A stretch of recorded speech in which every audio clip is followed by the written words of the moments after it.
Nehemías capítulo 7 versículos 1 al 4. Luego que el muro fue edificado y colocadas las puertas y fueron señalados porteros y cantores y levitas, mandé a mi hermano Hanani y a Ananías, jefe de la fortaleza de Jerusalén, porque éste era varón de verdad y temeroso de Dios, más que muchos. Y les dije, no se abran las puertas de Jerusalén hasta que caliente el sol, y aunque haya gente allí, cerrad las puertas y atrancadlas.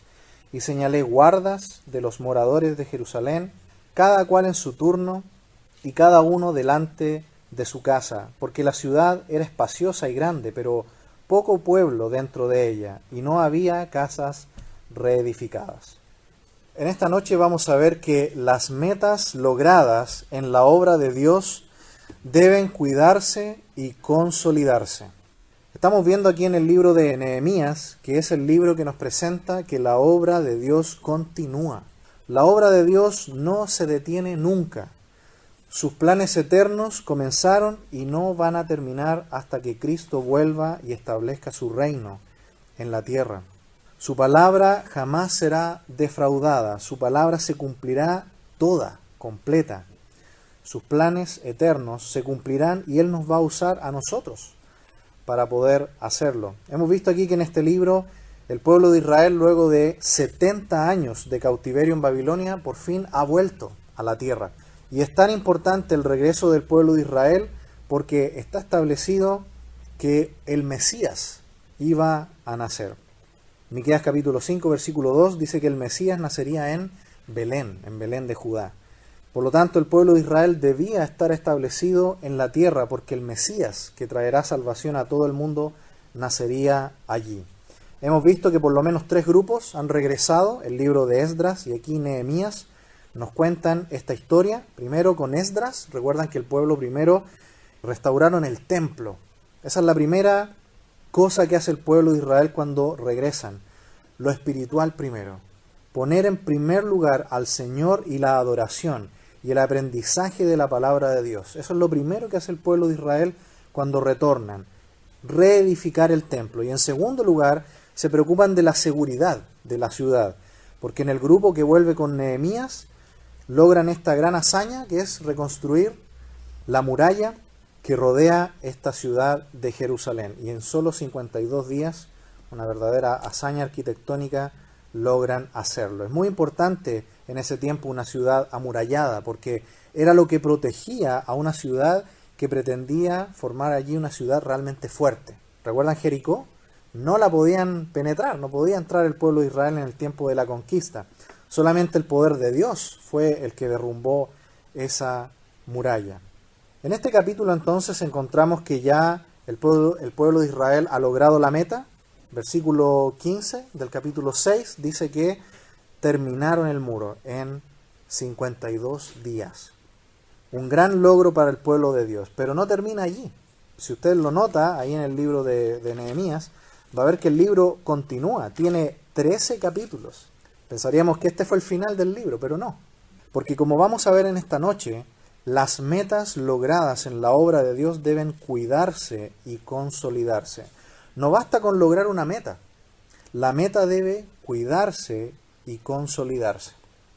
Vamos a ver en esta noche, en este capítulo, que es bastante extenso, vamos a ver que en los primeros versículos, en los versículos 1 al 4, vamos a ver allí que la primera medida que toma Nehemías para cuidar y consolidar esta meta es que él va a reclutar más líderes. Él sabe que él no puede hacerlo solo. La obra de Dios no la hace solamente uno. Es una obra de todos. Todos podemos colaborar. Luego, en los versículos 5 hasta el versículo 67, por lo menos, encontramos que Nehemías registró el progreso. Vemos un registro del progreso. Es muy importante esto. Registrar la obra de Dios. Tener en recordatorio lo que Dios ha hecho.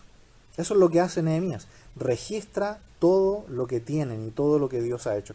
Y finalmente, en los versículos restantes hasta el 73, vemos que Nehemías levantó los recursos necesarios para que la obra pueda cuidarse esta meta y consolidarse. Vamos entonces a los primeros versículos 1 al 4.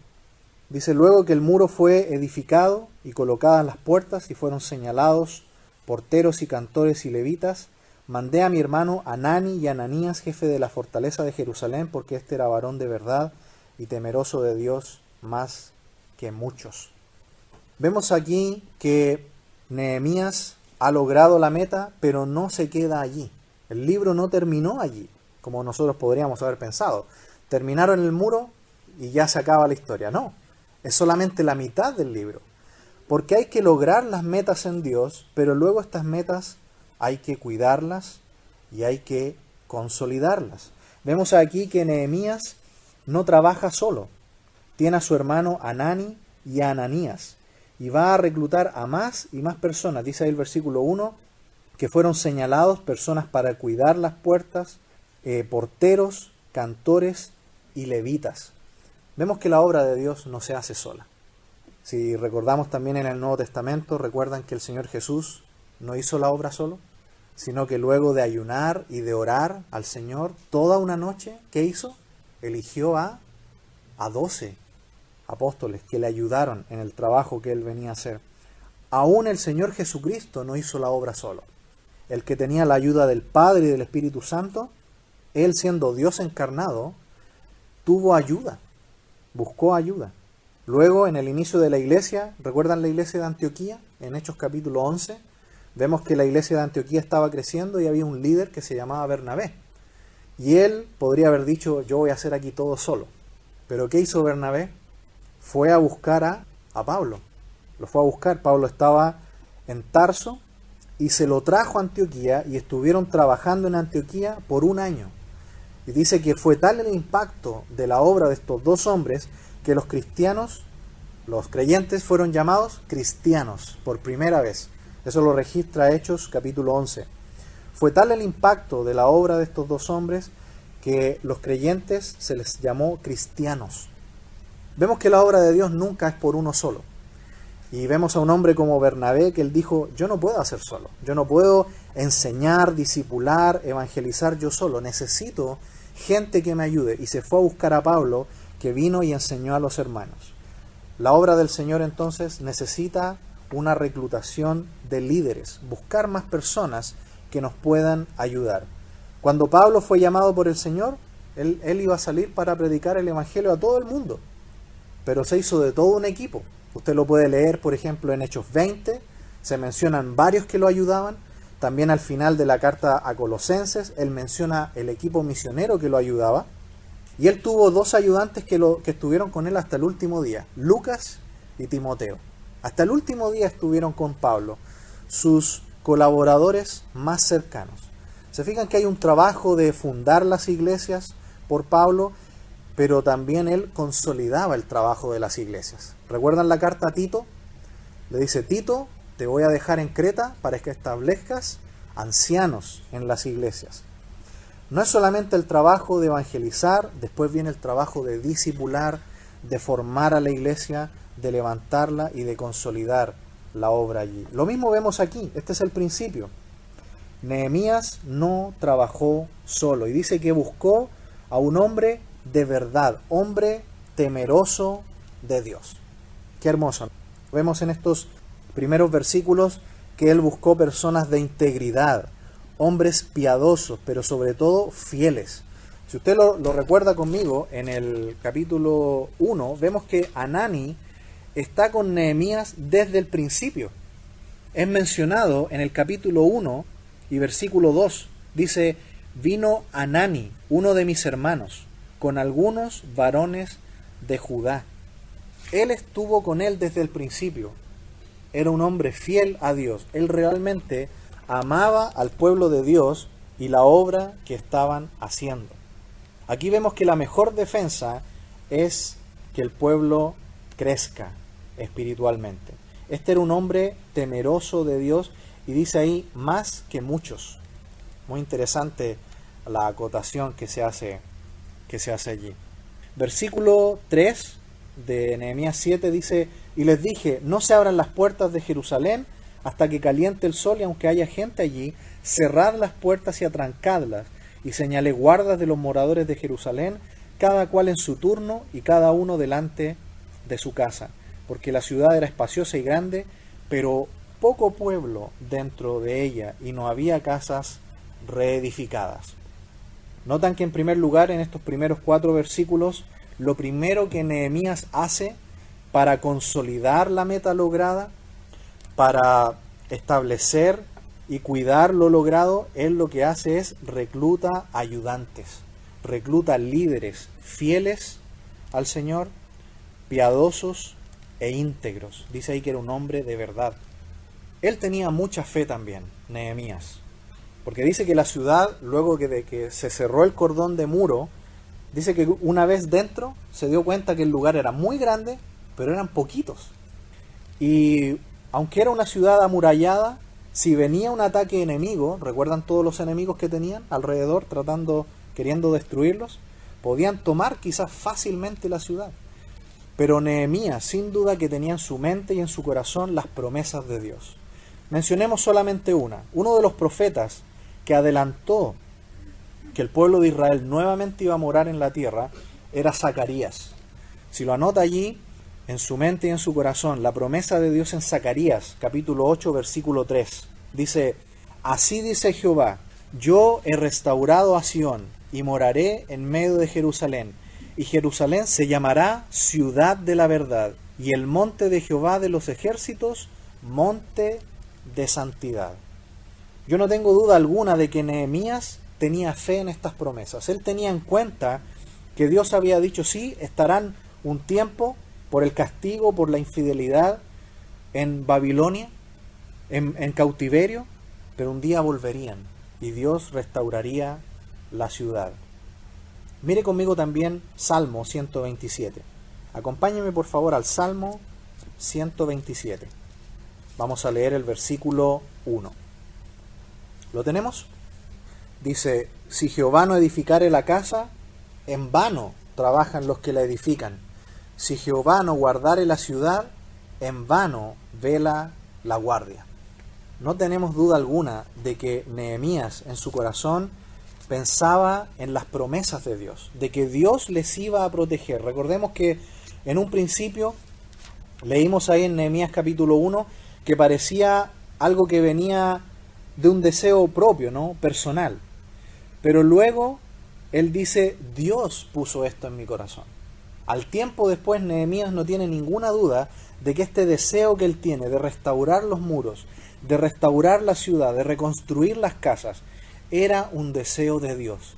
Y él sabe, no importa que seamos pocos, no importa que sea poca nuestra fuerza, la ciudad está amurallada, quizás somos fácil blanco de un ataque, pero él dice: Dios está guardando esta ciudad. Y aunque seamos pocos y seamos pocos los que la guardan, no es en vano la guardia que estamos haciendo, no es en vano el trabajo que estamos haciendo, porque Dios está protegiendo nuestras manos y nos esforzó para poder lograr esta meta. Ahora estamos confiando en Dios para poder cuidar este logro y para poder consolidarlo. ¿Recuerdan a Pablo escribiéndole a los Corintios? Primero a los Corintios 15:58. Así que, hermanos míos, amados, estad firmes y constantes, creciendo en la obra del Señor siempre, porque vuestro trabajo en el Señor no es en vano, no es en vano.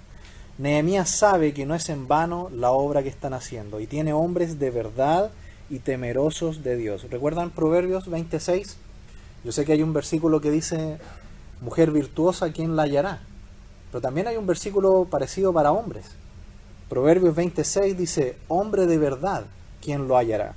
Aquí dice que es un hombre temeroso de Dios. ¿Qué es temor de Dios? Lo definimos una vez, ¿recuerdan? Proverbios 8:13 dice: porque el temor de Jehová es aborrecer el mal. ¿Qué es un hombre de Dios temeroso? ¿Qué es una mujer de Dios temerosa? Alguien que aborrece el pecado en su vida. Eso es temer a Dios. Aborrecer el pecado, odiar el pecado y amar a Dios por sobre todas las cosas. Porque el Salmo 97:10 dice: los que amáis a Jehová, aborreced el mal. un hombre, una mujer temerosos de Dios, aman por sobre todo a Dios y odian el pecado. Eso es temer a Dios. Y aquí dice que Nehemías reclutó este tipo de personas. No solamente hizo eso, después en los versículos 5 hasta por lo menos el 69, hasta por lo menos versículo 69, donde da este largo registro de personas que estaban en el pueblo. ¿Qué hizo él? Registró el progreso. Él registró el progreso. ¿Por qué es tan importante esta genealogía? A veces hay muchas genealogías en el Antiguo Testamento. También en el inicio de los Evangelios hay genealogías. A veces nos preguntamos, ¿y para qué sirven estas genealogías? Mire conmigo el versículo 64.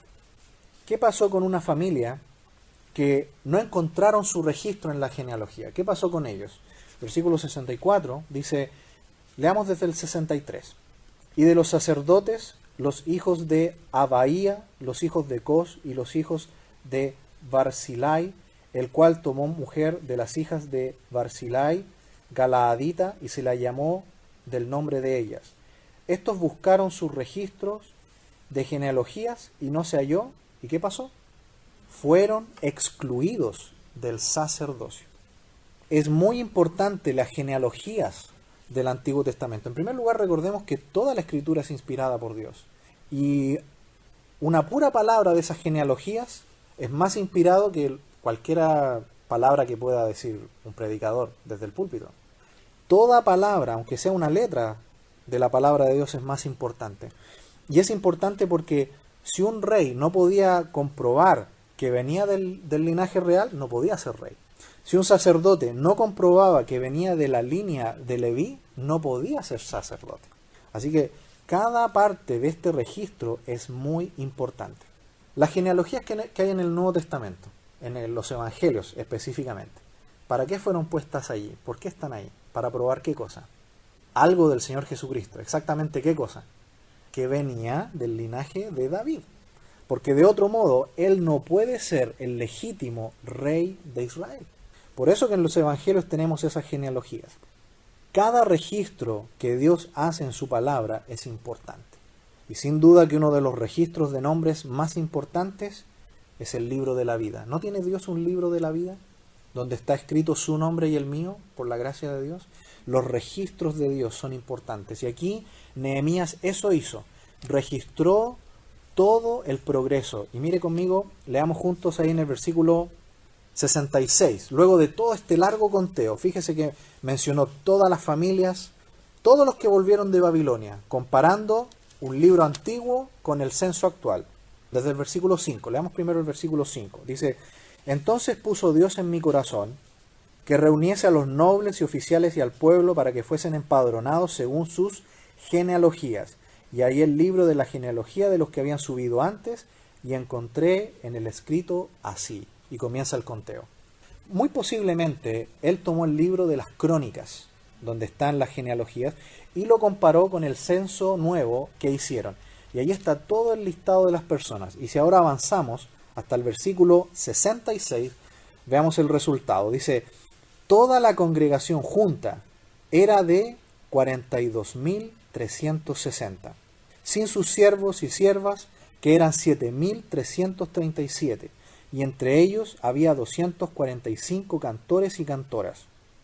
Sus caballos, 736, sus mulos, 245, camellos, 435, asnos, 6.720.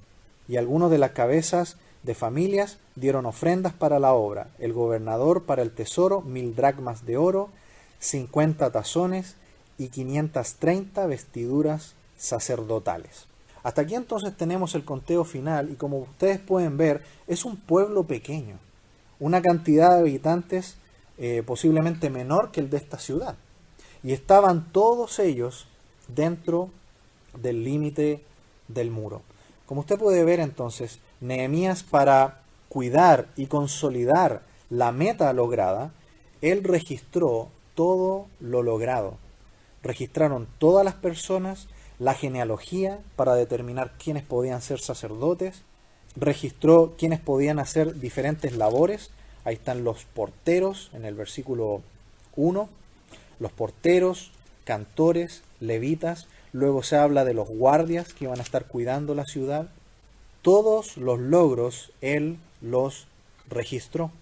Eso es lo que se hace para cuidar y consolidar la obra de Dios. Cuando nosotros pensamos también en la iglesia, en el Nuevo Testamento, vemos que una administración parecida se hace de la obra de Dios.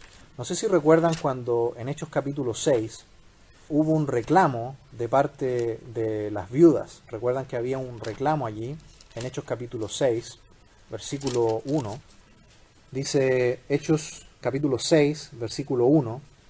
En aquellos días, como creciera el número de los discípulos, hubo murmuración de los griegos contra los hebreos de que las viudas de aquellos eran desatendidas en la distribución diaria. Entonces los 12 convocaron a la multitud de los discípulos y dijeron: no es justo que nosotros dejemos la palabra de Dios para servir las mesas. Buscad pues, hermanos, de entre vosotros, a 7 varones de buen testimonio, llenos del Espíritu Santo y de sabiduría, a quienes encarguemos este trabajo, y nosotros persistiremos en la oración y en el ministerio de la palabra. Agradó la propuesta a toda la multitud y eligieron a Esteban, varón lleno de fe y del Espíritu Santo, a Felipe, a Prócoro, a Nicanor, a Timón, a Parmenas y a Nicolás, prosélito de Antioquía, a los cuales presentaron ante los apóstoles, quienes orando les impusieron las manos. Hasta ahí un momento la lectura. Había un problema en la administración y en el ministerio que estaban llevando los apóstoles. ¿Y qué hicieron? Nombraron varones, ayudantes, para lograr hacer esta labor material que la iglesia necesitaba en ese momento, y así ellos pudieran dedicarse al llamado que Dios les había hecho, a la palabra y a la oración. Cuando esto se administró correctamente, ¿cuál fue el resultado? Versículo 7. Aquí está el resultado. Y crecía la palabra del Señor, y el número de los discípulos se multiplicaba grandemente en Jerusalén. También muchos de los sacerdotes obedecían a la fe. Cuando la obra de Dios entonces se administra correctamente, el resultado es que la palabra crece, y que los discípulos se multiplican. ¿Notan la bendición de Dios cuando hay obediencia, cuando hay orden? Tal como lo está haciendo Nehemías, administrando la obra de Dios, cuidando los logros alcanzados. Hay bendición de Dios sobre su pueblo cuando administramos fielmente su obra. Recordemos que es su obra. Nosotros solamente somos meros instrumentos, pero que debemos ser fieles. Cuando lo hacemos bien, para Dios, para su gloria, la palabra crece y el número de las almas aumenta. Qué hermoso, ¿no? Y finalmente, volviendo entonces a Nehemías, a los últimos versículos del capítulo 7, vamos a encontrar que en tercer lugar y final hay también materiales que deben levantarse, ofrendas y cosas materiales que se necesitan para que la obra de Dios pueda consolidarse. Vemos hasta aquí que Nehemías levantó líderes, luego registró todo el logro con el propósito de repoblar correctamente la ciudad. Recuerden que se terminó la muralla, pero por dentro las casas todavía estaban destruidas. La mayoría estaban destruidas. Habían ruinas todavía por dentro. Y el pueblo era poco. Era una cantidad de gente poca. Sin habitantes, no importa si hay muchos muros y casas. Así que él primero se encargó del muro, de la protección de la ciudad de la gente, luego de contar a sus habitantes y finalmente de revisar la reconstrucción de las casas. En los versículos finales, 71 hasta el 73, vemos que se levantaron recursos materiales necesarios para consolidar la obra. Versículo 71 dice: los cabezas de familias dieron para el tesoro de la obra 20.000 dracmas de oro y 2.200 libras de plata. Y el resto del pueblo dio 20.000 dracmas de oro, 2.000 libras de plata y 67 vestiduras sacerdotales. Y habitaron los sacerdotes, los levitas, los porteros, los cantores, los del pueblo, los sirvientes del templo y todo Israel en sus ciudades. ¿No es hermoso ver cuando el pueblo de Dios es fiel? Nehemías levantó líderes, se hizo el conteo de todas las personas, se dividió el trabajo, y no solamente eso, sino que también en tercer lugar, el pueblo de Dios aportó materialmente, dice ahí, para el tesoro de la obra. ¿Se necesitan recursos materiales para la obra? Sí, sin duda. Ahora nuestro hermano nos compartía de la obra que el Señor ha puesto en sus corazones, de formar, de plantar esta nueva iglesia aquí, cerquita de nosotros. Y se necesita también un lugar para que ellos puedan establecerse. Se necesita de un lugar adecuado para que ellos puedan comenzar las reuniones. Porque la obra de Dios también requiere de los recursos materiales. Así que no solamente oremos, también ofrendemos para que esta obra pueda llevarse a cabo. Si lo hacemos de corazón y para la gloria de Dios, ¿vieron lo que pasó ahí en Hechos capítulo 6? La palabra va a crecer y muchas almas se van a salvar. Y que todo sea para la gloria y honra de nuestro Señor Jesucristo. Vimos en esta noche, aquí en Nehemías capítulo 7, que las metas logradas en la obra de Dios deben cuidarse y consolidarse. No basta con lograr la meta, ahora tenemos que cuidar lo logrado. El Señor aquí ha bendecido grandemente, antes aquí no había nada. Y hoy día el Señor vemos que nos ha bendecido mucho. Y lo mismo puede hacer el Señor en Bragado. Lo mismo puede hacer el Señor allí y en otros tantos lugares más. Pero debemos trabajar, lograr las metas y luego consolidarlas. El Señor nos ha dado lo suficiente para hacerlo. Y lo importante es que estemos dispuestos a querer hacerlo. ¿Lo haremos? Amén. Que el Señor nos ayude y que Él sea glorificado en todo. Oremos.